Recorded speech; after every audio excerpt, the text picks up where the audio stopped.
And you say, and you talk about choice there, and you say that it's not pro-choice, it's no choice. I've heard you say. I mean, because what is the thinking is just that women aren't given the options. They don't know what they could do. They're sort of intimidated into thinking, in some cases, that they have to have an abortion, stuff like that. Yeah, totally. So the BBC came out with polling in May 2022, so like not that long ago, that said 1 in 5 women, or almost 1 in 5 women who have abortions, do so against their will.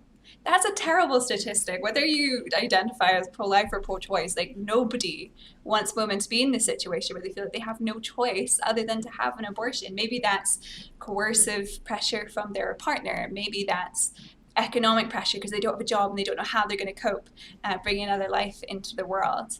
But we should be actually uniting and tackling this issue to say that no woman should be forced into having an abortion, and let's find ways to reduce that.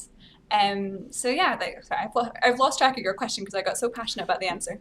No, no, you're answering it. It's about this no choice thing Oh versus yeah. pro choice, and it is something you don't hear. You hear about the cases where people are, they might be forced to have the child or they really don't want to have it. They're very popular in the media, but you don't hear so much about these cases. I knew someone who their partner at the time, so they were pregnant, and then the guy basically threatened suicide. He was saying, if you have this baby, I'll kill myself, which is a horrific thing to do. Yeah. So then she got the abortion. Later, she had a medical issue where she now can't have children. And so that's one of her obviously biggest regrets, that she did that. And she feels terrible about it. And now she can't have children. I mean, isn't that absolutely tragic? And she would have had the baby if not for Yeah. this coercion to not have it. It's so common. And another really common one is if you have the baby, you're going to leave you. So that puts women in Right. a terrible situation. There's Alina Dalgariu is a lady that's spoken out actually on the buffer zones issue because she was in that situation. Her partner said, "If you have this baby, I'm never going to see it. I'm never going to see you again." She actually was also had recently lost her job just at the point of becoming pregnant. She was really in a desperate situation, and she thought she had no choice. She called the abortion facility actually and said, "What are my options here?" And they said, "Sorry, we only offer abortion." So she said, "Well, I guess that's what my lot is." She went along to the appointment and she received one of those leaflets about help, and she went to get the help available, find out more about it. She got housing, she got everything she needed, and she kept her baby, who's now about 10 years old. And she now is somebody who goes out and gives out leaflets to help other women who are walking in her shoes.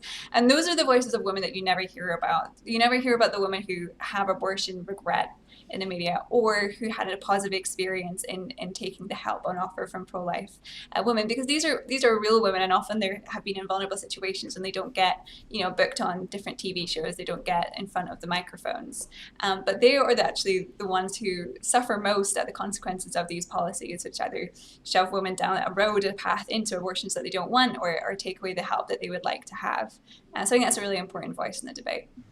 Yeah, and so of course adoption is another option that you don't hear enough about. We need people to adopt, but then people say, no, you're got to be allowed to have an abortion, but then they say, well, what about all these kids that need adopting? Yeah, I think it's something we could really look into our country, a little bit more at adoption. Like the process, I don't know why, I'm not an expert on this topic, but I know people who've been trying to adopt, and it takes a very long time. It's a very grueling process, and of course, it needs to be, you need to make sure that these are, going to be good parents, absolutely. But if we look more into the adoption and foster care system and look at how we can be supporting more lives and also supporting parents. And if we adopt policies that are supporting mothers and fathers to be able to care for children, that's something that could be, used to really tackle the abortion endemic. There's so many women who feel there's like 1 in 3, 1 in 4 who end up having an abortion.